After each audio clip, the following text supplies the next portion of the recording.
ਆਪ ਸੁਪਰੀਮੋ ਬਰੀ ਦਿੱਲੀ ਦੇ ਵਿੱਚ ਹੋਇਆ ਤੇ ਅਸਰ ਕਹਿੰਦੇ ਪੰਜਾਬ ਤੇ ਅੱਜ।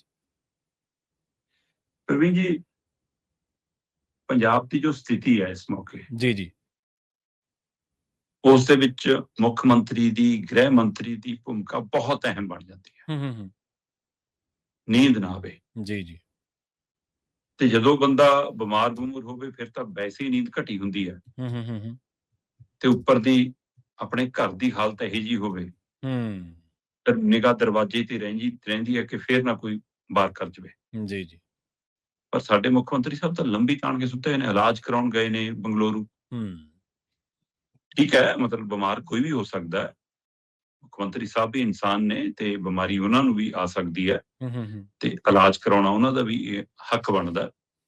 ਪਰ ਉਸ ਇਲਾਜ ਦੌਰਾਨ ਕੀ ਅਜਿਹੀ ਵੀ ਕੋਈ ਪ੍ਰੀਕਾਸ਼ਨ ਡਾਕਟਰਾਂ ਨੇ ਦੱਸੀ ਹੈ ਕਿ ਵੀ ਪੰਜਾਬ ਸ਼ਬਦ ਤੁਹਾਡੇ ਮੂੰਹ ਤੇ ਨਹੀਂ ਆਉਣਾ ਚਾਹੀਦਾ, ਕੇਜਰੀਵਾਲ ਹੀ ਬੋਲ ਸਕਦੇ ਹੋ ਤੁਸੀਂ, ਹੈ ਨਾ? ਪੰਜਾਬ ਦੀ ਸਥਿਤੀ ਤੇ ਗੱਲ ਕਰੋਗੇ ਤਾਂ ਸਿਹਤ ਹੋਰ ਵਿਗੜ ਜੂਗੀ, ਖੁਸ਼ੀ ਵਾਲੀਆਂ ਗੱਲਾਂ ਹੀ ਕਰਨੀਆਂ, ਲੱਡੂ ਮਠਿਆਈ ਵਾਲੀਆਂ, ਵਧਾਈ ਵਾਲੀਆਂ ਗੱਲਾਂ ਕਰਨੀਆਂ। ਇਸ ਲਈ ਉਸ ਬੰਗਲੌਰੂ ਚ ਪਿਆ ਹੋਇਆ ਮੁੱਖ ਮੰਤਰੀ ਜੀ ਵੀਡੀਓ ਜਾਰੀ ਕਰਦੇ ਆ ਕਿ ਅੱਜ ਬਹੁਤ ਵੱਡਾ ਦਿਨ ਹੈ, ਕੇਜਰੀਵਾਲ ਜੀ ਨੂੰ ਵਧਾਈਆਂ, ਅੱਜ ਸੱਚ ਦੀ ਜਿੱਤ ਹੋ ਗਈ, ਇਮਾਨਦਾਰੀ ਦੀ ਜਿੱਤ ਹੋ ਗਈ। ਸਹੀ ਹੈ।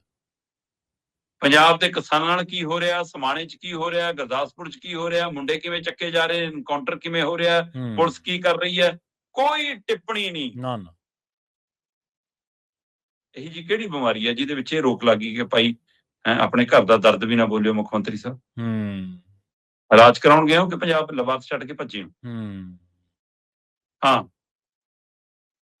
ਜਿੱਥੋਂ ਤੱਕ ਅਰਵਿੰਦ ਕੇਜਰੀਵਾਲ ਦਾ ਮਾਮਲਾ ਹੈ, ਅਰਵਿੰਦ ਕੇਜਰੀਵਾਲ ਦਿੱਲੀ ਦੀ ਸੱਤਾ ਹਾਰਨ ਤੋਂ ਬਾਅਦ ਜਿਵੇਂ ਪੰਜਾਬ ਆ ਕੇ ਡੇਰੇ ਲਾਏ ਨੇ, ਇਹ ਕਿਹੜੀ ਇਮਾਨਦਾਰੀ ਹੈ ਜਨਾਬ? ਇਹ ਦੱਸਿਓ ਮੈਨੂੰ। ਸਹੀ। ਜਿਹੜੀ ਇਮਾਨਦਾਰੀ ਤੁਸੀਂ ਗੱਲ ਕਰਦੇ ਹੋ ਕਿ ਏਜੰਸੀਆਂ, ਕੇਂਦਰੀ ਏਜੰਸੀਆਂ ਝੂਠੀਆਂ, ਤੁਹਾਡੇ ਨਾਲੋਂ ਵੱਧ ਅਸੀਂ ਕਹਿੰਦੇ ਆ ਕਿ ਉਹ ਸਮੇਂ-ਸਮੇਂ ਦੀਆਂ ਸਰਕਾਰਾਂ ਦੀਆਂ ਹੱਥ ਠੋਕਾਂ ਨੇ। ਪਰ ਪੰਜਾਬ ਦੀਆਂ ਏਜੰਸੀਆਂ ਨੂੰ ਪੰਜਾਬ ਵਾਲਾ ਚਲਾਉਂਦਾ ਤਾਂ ਵੀ ਅਸੀਂ ਕਹਿ ਲੈਂਦੇ ਕਿ ਉਹ ਧੱਕਾ ਕਰ ਰਿਹਾ। ਤੁਸੀਂ ਕਿਹੜੇ ਪਾਵਰ ਨਾਲ ਚਲਾ ਰਹੇ ਹੋ? ਤੇ ਉਹ ਵੀ ਦੁਰਵਰਤੋਂ। ਸਹੀ। ਵਿਜੀਲੈਂਸ ਤੋਂ ਲੈ ਕੇ ਪੁਲਿਸ ਤੱਕ ਦੀ ਵਰਤੋਂ, ਹਰ ਵਿਭਾਗ ਦੇ ਅਧਿਕਾਰੀਆਂ ਦੀ ਮੀਟਿੰਗ 'ਚ ਤੁਹਾਡੇ ਦਿੱਲੀ ਵਾਲੇ ਫੀਲਿਆਂ ਦਾ ਬੈਠਣਾ। ਸਹੀ ਗੱਲ। ਇਹ ਪੰਜਾਬ ਦੇ ਹੱਕਾਂ ਤੇ ਡਾਕਾ ਨਹੀਂ। ਇੱਥੇ ਇਮਾਨਦਾਰੀ ਵਾਲਾ ਸਰਟੀਫਿਕੇਟ ਕਿੱਥੇ ਟੰਗਿਆ ਹੁੰਦੇ ਹੋ? ਜੀ ਸਹੀ ਹੈ। ਉਹਦਾ ਜਵਾਬ ਨਹੀਂ।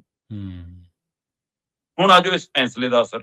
ਜੀ ਕੀ ਇਸ ਫੈਸਲੇ ਦਾ ਇਹ ਅਸਰ ਸਮਝੀਏ ਕਿ ਪੰਜਾਬ ਦੇ ਵਿੱਚ ਆਮ ਆਦਮੀ ਪਾਰਟੀ ਦਾ ਗ੍ਰਾਫ ਇੱਕਦਮ ਸ਼ੇਅਰ ਮਾਰਕੀਟ ਵਾਂਗ ਥੱਲੇ ਡਿੱਗਿਆ? ਕੀ ਆਮ ਜਨ ਦੇ ਮਾਮਲੇ ਦੇ ਵਿੱਚ, ਜਿਹਨੂੰ ਸ਼ਹਿਰੀ ਵਰਗ ਕਹਿੰਦੇ ਨੇ, ਜੀ ਉਹਦੇ ਮਨ ਦੇ ਵਿੱਚ ਇਹ ਭੈ ਚਲਾ ਗਿਆ ਕਿ ਇਹਨਾਂ ਦੇ ਰਾਜ ਦੇ ਵਿੱਚ ਤਾਂ ਹਾਲਤ ਵਿਗੜ ਕੇ ਸੂਬੇ ਦੇ, ਤੇ ਇਸ ਲਈ ਕੀ ਉਹਨਾਂ ਦੇ ਮਨ 'ਚ ਇਹ ਵੀ ਜਾਗ ਰਿਹਾ ਕਿਤੇ ਕਿ ਇਹਦੇ ਨਾਲ ਤਾਂ ਆ ਪਿਛਲਾ ਕੈਪਟਨ ਵਾਲਾ ਦੌਰ ਚੰਗਾ ਸੀ, ਚਾਹੇ ਕੁਛ ਰਿਹਾ ਮਾੜਾ ਮੋਟਾ ਤਾਂ ਠੀਕ ਠਾਕ ਨਿਭ ਗਿਆ? ਕੀ ਉਹਨਾਂ ਨੂੰ ਚੰਨੀ ਚੇਤੇ ਆ ਰਿਹਾ? ਕੀ ਬੀਜੇਪੀ ਨੂੰ ਇਹ ਡਰ ਪੈ ਗਿਆ ਕਿ ਪੇਂਡੂ ਵਰਗ ਸਾਨੂੰ ਨਾ ਪਿਆ, ਕਿਸਾਨੀ ਵਰਗ ਨਾ ਪਿਆ, ਦਲਿਤ ਵਰਗ ਪੂਰਾ ਪੈਣਾ ਨਹੀਂਗਾ, ਕਿਤੇ ਸ਼ਹਿਰੀ ਵਰਗ ਵੀ ਮੁੜ ਕੇ ਕਾਂਗਰਸ ਕਨੀ ਨਾ ਚਲਾ ਜਾਵੇ? ਸਹੀ ਹੈ। ਕੀ ਪਰਦੇ ਪਿੱਛੇ ਕੋਈ ਸੌਦਾ ਹੋਇਆ ਇਸ ਮਸਲੇ ਦਾ? ਮਾਨਯੋਗ ਅਦਾਲਤ ਤੇ ਕੋਈ ਸਵਾਲ ਨਹੀਂ, ਸਵਾਲ CBI ਤੇ ਉਹਨਾਂ ਵੱਲੋਂ ਪੇਸ਼ ਕੀਤੇ ਗਏ ਤੱਥਾਂ ਤੇ ਹੈ। ਸਹੀ ਹੈ। ਕਿ ਇਸ ਤਰੀਕੇ ਦਾ ਸੌਦਾ ਹੋਇਆ ਕਿ ਪੰਜਾਬ 'ਚ ਜਿਉਂਦੀ ਰੱਖੋ ਚੋਣਾਂ ਤੱਕ ਆਮ ਆਦਮੀ ਪਾਰਟੀ, ਤਾਂ ਕਿ ਚੁਕਾਉਣੇ ਮੁਕਾਬਲੇ 'ਚ ਰਹੀਏ। ਜੇ ਇਹ ਜ਼ਿਆਦਾ ਥੱਲੇ ਚਲੀ ਗਈ ਤਾਂ ਸਾਡਾ ਮੁਕਾਬਲਾ ਕਿਹਦੇ ਨਾਲ ਹੋਊਗਾ? ਇਹ ਡਰ ਦੇ ਵਿੱਚੋਂ ਇਹ ਕੁਝ ਮਾਹਿਰ ਇਸ ਐਂਗਲ ਤੋਂ ਸੋਚ ਰਹੇ ਨੇ।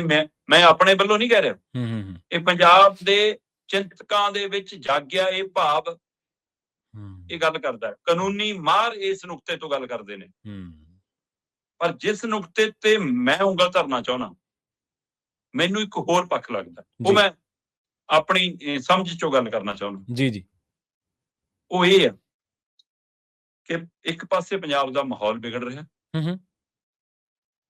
ਪੰਜਾਬ ਦੇ ਵਿੱਚ ਜਿਵੇਂ ਸਰਕਾਰ ਖੁਦ ਹੀ ਖੁੱਲਾ ਖੇਡ ਰਹੀ ਹੈ, ਲਾਂਬੂ ਲਾਉਣ ਦੀਆਂ ਪੋਜੀਸ਼ਨਾਂ ਪੁਲਿਸ ਨੂੰ ਤਾਕਤਾਂ ਦੇ ਕੇ ਜਿਹੋ ਜਿਹਾ ਮਾਹੌਲ ਸਿਰਜਿਆ ਜਾ ਰਿਹਾ, ਭੈ ਦਾ, ਡਰ ਦਾ, ਕੀ ਇਹਦਾ ਫਲ ਬੀਜੇਪੀ ਨੂੰ ਮਿਲੇ ਤੇ ਇਸੇ ਤਰ੍ਹਾਂ ਤੁਸੀਂ ਅੱਗੇ ਵਧੋ, ਉਹਦਾ ਫਲ ਕੇਜਰੀਵਾਲ ਨੂੰ ਦਿੱਤਾ ਗਿਆ? ਸਹੀ।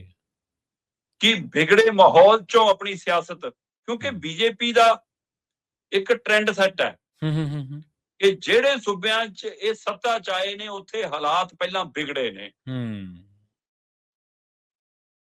ਕਿ ਉਧਰ ਨੂੰ ਧੱਕਣ ਦੇ ਲਈ ਸਰਕਾਰੀ ਸ਼ਕਤੀਆਂ ਵਰਤੀਆਂ ਜਾ ਰਹੀਆਂ, ਔਰ ਉਹ ਸ਼ਕਤੀਆਂ ਹਰੇ ਪੈਨ ਵਾਲੇ ਦੀ ਬਜਾਏ ਦਿੱਲੀ ਵਾਲੇ ਕਾਲੇ ਪੈਨ ਵਾਲੇ ਵਰਤ ਰਹੇ ਨੇ, ਤੇ ਉਹਦੇ ਨਾਲ ਸੌਦਾ ਹੋਇਆ ਕਿ ਪੰਜਾਬ ਦੇ ਹਾਲਤ ਵਿਗੜਨਗੇ, ਤੈਨੂੰ ਬਰੀ ਕਰਾਂਗੇ। ਜੀ ਸਹੀ ਹੈ। ਇਹ ਸਵਾਲ ਹੈ ਕਿ 2027 ਦੇ ਵਿੱਚ ਇੰਝ ਆਉਣ ਦੀ ਕਵਾਇਦ 'ਚ ਹੈ ਬੀਜੇਪੀ? ਇਹ ਕਿੰਨੇ ਹੀ ਸਵਾਲ ਨੇ। ਸੋ ਰਾਜਨੀਤੀ ਦੇ ਵਿੱਚ ਹਰ ਪੱਖ ਤੁਹਾਨੂੰ ਬਚਣਾ ਪਊਗਾ। ਮੈਂ ਕਹਿੰਦਾ 1% ਵੀ ਇਹ ਨਾ ਹੋਵੇ। ਸਹੀ ਹੈ। ਪਰ ਇਸ ਘਟਨਾਕ੍ਰਮ ਦਾ, ਇਸ ਬਰੀ ਹੋਣ ਦੇ ਫੈਸਲੇ ਦਾ ਸਿੱਧਾ ਅਸਰ ਪੰਜਾਬ ਦੀਆਂ ਚੋਣਾਂ ਤੇ ਪੈਂਦਾ ਤੁਸੀਂ ਦੇਖੋਗੇ। ਆਮ ਆਦਮੀ ਪਾਰਟੀ ਦੇ ਘਰੇ ਖੁਸ਼ੀ ਹੈ ਜੀ। ਪੰਜਾਬ ਦਾ ਉਹ ਕਿਹੜਾ ਲੀਡਰ ਹੈ ਜਿਹਨੇ ਆਪਣੀ ਫੋਟੋ ਨਹੀਂ ਖਿਚਾਈ, ਜਿਹਨੇ ਵੀਡੀਓ ਨਹੀਂ ਪਾਈ? ਮੈਂ ਕਹਿੰਦਾ ਨੱਚਦਾ ਰਹੇ ਨੇ ਜਿਵੇਂ ਮੁੰਡੇ ਦਾ ਵਿਆਹ ਕਰਕੇ ਆਏ ਹੋਣ। ਸਹੀ ਗੱਲ, ਬਿਲਕੁਲ। ਤੇ ਅੱਜ ਤਾਂ ਜਨਾਬ ਇੱਕ ਅਦਾਲਤ ਚੋਂ ਬਰੀ ਹੋਇਓ, ਅਗਲੇ ਕੋਲ ਉੱਪਰ ਆਪਸ਼ਨਾਂ ਪਈਆਂ। ਦੂਜੇ ਗੱਲ ਨੂੰ ਕੋਈ ਜ਼ਮਾਨਤ ਤੇ ਆ ਜਾਵੇ, ਕੋਈ ਬਰੀ ਹੋ ਕੇ ਆ ਜਾਵੇ, ਫਿਰ ਤਾਂ ਤੁਸੀਂ ਕਹਿੰਦੇ ਹੋ ਕਿ ਨਾ ਜੀ ਇਹ ਤਾਂ ਫੌਰੀ ਰਾਹਤ ਹੈ ਨਾ। ਪਰ ਜਿਹੜੇ ਅਦਾਲਤਾਂ ਦੇ ਫੈਸਲੇ ਤੇ ਤੁਸੀਂ ਅੱਜ ਖੁਸ਼ ਹੋ ਰਹੇ ਹੋ, ਸਹੀ ਹੈ, ਉਸੇ ਅਦਾਲਤ ਨੇ ਤੁਹਾਡੇ ਐਮਐਲਏ ਨੂੰ ਅੰਦਰ ਦਿੱਤਾ ਹੋਇਆ। ਉਹਦਾ ਮਾਣ ਕਦੋਂ ਕਰਨਾ ਜੀ ਉਸ ਫੈਸਲੇ ਦਾ? ਉਹਦੀ ਛੁੱਟੀ ਕਦੋਂ ਕਰਨੀ ਹੈ? ਉਹਦੇ ਤੇ ਨੁਕਤਾ ਨਹੀਂ, ਫਿਰ ਸਾਹ ਸੁੱਕ ਜਾਂਦੇ ਨੇ।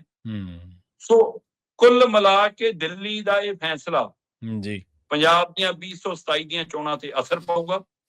ਜਾਂ ਤਾਂ ਇਹਦੇ ਵਿੱਚੋਂ ਆਮ ਆਦਮੀ ਪਾਰਟੀ ਨੂੰ ਮਜ਼ਬੂਤ ਹੋਣ ਦਾ ਰਾਹ ਮਿਲੂਗਾ ਤੇ ਬੀਜੇਪੀ 2 ਕਦਮ ਪਿੱਛੇ ਜਾਊਗੀ ਕਿ ਜੇ ਅਸੀਂ ਨਹੀਂ ਆ ਰਹੇ ਤਾਂ ਇਹ ਆ ਜਾਣ, ਘੱਟੋ ਘੱਟ ਕਾਂਗਰਸ ਤੇ ਅਕਾਲੀਆਂ ਦਾ ਰਾਹ ਤਾਂ ਰੋਕੀਏ। ਸਹੀ ਹੈ। ਤੇ ਜੇ ਇਸ ਤਰੀਕੇ ਨਾਲ ਸੌਦਾ ਹੋਇਆ ਕਿ ਤੁਸੀਂ ਪੰਜਾਬ ਦਾ ਖੇਲ ਵਿਗਾੜੋ, ਤੇ ਫਿਰ ਅਸੀਂ ਕਹਾਂਗੇ ਡਬਲ ਇੰਜਣੇ ਬਚਾਉਂਦਾ ਹੈ, ਜੋਗੀ ਵਾਲਾ ਫਾਰਮੂਲਾ ਹੀ ਬਚਾਉਂਦਾ ਹੈ, ਬਲਡੋਜ਼ਰੇ ਬਚਾਉਂਦਾ ਪੰਜਾਬ ਨੂੰ, ਤੇ ਫਿਰ ਅਸੀਂ ਦੜ ਕਰਕੇ ਆਵਾਂਗੇ। ਇਸ ਤਰੀਕੇ 2027 ਤੇ ਅਸਰ ਸਿੱਧਾ ਦੇਖੋਗੇ। ਜੀ ਬਿਲਕੁਲ।